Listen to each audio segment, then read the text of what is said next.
आपला सगळ्यांनी मोबाईल चालवायचा, रोज सोशल मीडियावरती राहायचं.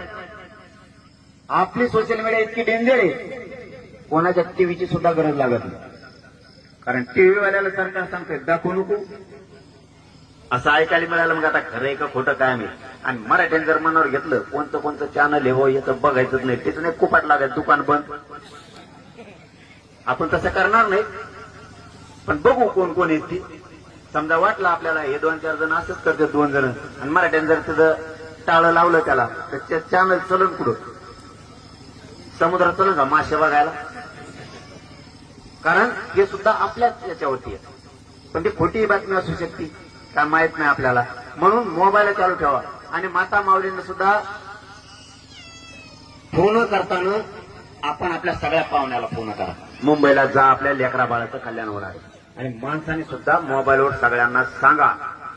आणि उद्यापासून सगळ्यांनी काम सुरू करा. आपण खूप संख्येने जमलात, अचानक आलोय. माता माऊली माणसं कोणी हल्ले नाही, त्याबद्दल तुमचं मनापासून धन्यवाद. असंच ताकदीनं हजारो आणि लाखो गाड्या घेऊन मुंबईकडे 29 ऑगस्टला या, एवढीच विनंती करतो आणि थांबतो. धन्यवाद. जय शिवराय.